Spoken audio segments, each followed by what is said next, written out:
Hello, movie minions. Just wanted to take a minute to drop a few Hollywood updates on you. A quick little video just to keep you all up to date with some stuff that's going on. We are currently working on the studio, so you're going to see some construction over the next few episodes till we get it done. So please forgive that. But really needed to drop some stuff on you. So wanted to make sure you guys were up to date on everything we knew. Recently, we did a video regarding Tron Ares. You may remember that one. Tron Ares is currently in the works, and they dropped a few announcements. The first thing they told us is this is going to receive a theatrical release.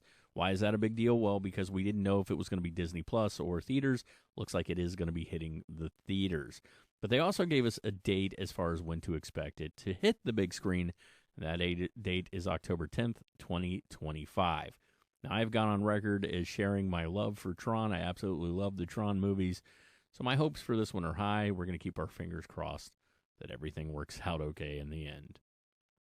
Next up on the slate, Keanu Reeves is joining the cast of Sonic the Hedgehog 3. This is really good casting news. I mean, this was some fan casting come true right here. Keanu is set to voice Shadow in Sonic the Hedgehog 3. The Sonic films have made a ton at the box office, and this one is expected to do the same. Reeves is going to be joining Ben Schwartz, who is the voice of Sonic, Colleen O'Shaughnessy, who is the voice of Tails, and of course Idris Elba, who is the voice of Knuckles. Also, I believe Knuckles is getting a TV series before this film releases, so be looking for that. And Jim Carrey is returning as Dr. Robotnik, and after a little bit of footage was shown at CinemaCon 2024, we now know that he will be more accurately proportioned to his video game counterpart. This is something Carrey had pushed for in the last movie. I guess he's getting his way in this one. He's going to be bulked up somewhat, so that's kind of fun, especially for the fans. For better or worse, this next bit has been reported. Paramount is working on a G.I. Joe Transformer crossover. Now, for those who saw it at the end of Rise of the Beast, there was a teaser for this. It looks like it is happening. This one was also announced at CinemaCon, and we are being told that should hit sometime in 2025 or early 2026. Now, personally, I haven't been very pleased with either franchise as of late. I thought Bumblebee was a pretty good movie, but the rest have kind of let me down.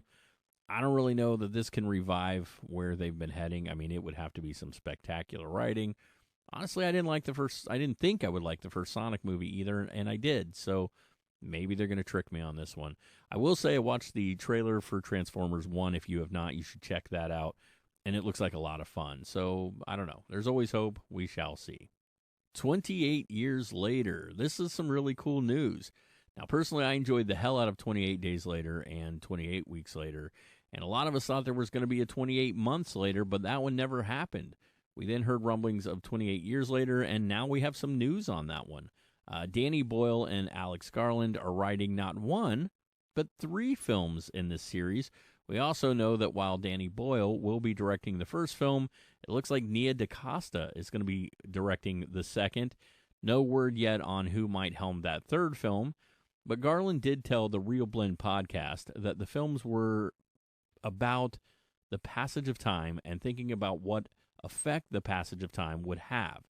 Is it what you would traditionally call a post-apocalyptic state, or has something else begun to manifest? Time is really at the core of the engine for this film. So, I really enjoyed those first 2 movies, and, they kind of breathed a breath of fresh air. Not to say these are infected, they're not really considered zombies, but it was a new take on the genre, and I think a lot of us really enjoyed it. So I'm looking forward to see what they do with this one. Hey guys, give me 20 quick seconds just to talk about our sponsor, who are great, by the way, and we only put them on the show because we think you would like them, because we like them. That is BustedTees.com. Tees like in t-shirts.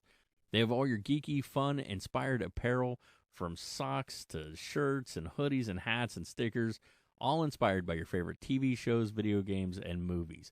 Head over to BustedTees.com. Drop your stuff in your cart, and at checkout, use our code JASON25945. That is JASON25945. You're going to get 20% off over at BustedTees.com. Next up is kind of a cool piece of news.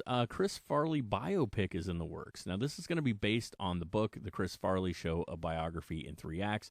That was written by Farley's brother, Tom, along with Tanner Colby. Lorne Michaels, you might know from Saturday Night Live, is going to be producing the film, and Josh Gad is going to be making his directorial debut. They also just announced they have cast Paul Walter Hauser as the title role of Chris Farley. Now, Hauser, you probably know from movies like Cruella, I, Tonya, and of course recently his run in Cobra Kai. He let it be known that he's actually been interested in playing Chris Farley in a film for years now, and that they're trying to be respectful of the man behind hit films such as Black Sheep and Tommy Boy.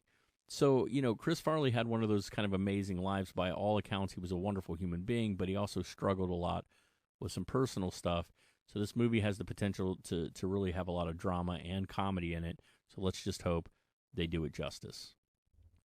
I'm sure a lot of you have heard about this next one, but a Naked Gun reboot is in the works. This one is coming from Seth MacFarlane and Erica Huggins. They're going to be producing it through their Fuzzy Door company.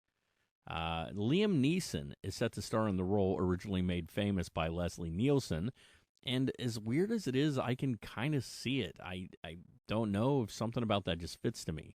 These sorts of comedies aren't really being made much today, so I kind of welcome a return to this kind of comedy. We just don't see it, so we're going to see how this goes.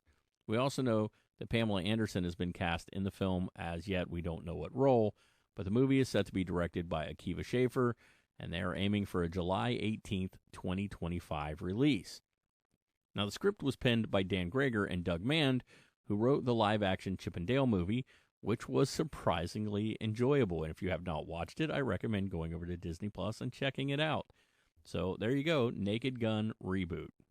Last up on our list today, we have a Star Trek prequel coming in 2025. There's been a lot of back and forth concerning the Star Trek universe in the last few years, and it seems like we finally have some actual concrete news. The movie is set to be directed by Toby Hayes, who recently directed a number of episodes of Andor, and the movie will be written by Seth Grahame-Smith, who wrote Abraham Lincoln Vampire Hunter and the Lego Batman movie. He also worked on the upcoming Beetlejuice, and is set to produce a third Gremlins film, so there's another little tidbit of possible information for you right there. Here's the thing. This movie is going to be a prequel, and it's going to take place decades before the introduction of J.J. Abrams' 2009 film. It's going to take place in 2255. To me, this is a really brave move, and it's one I kind of welcome.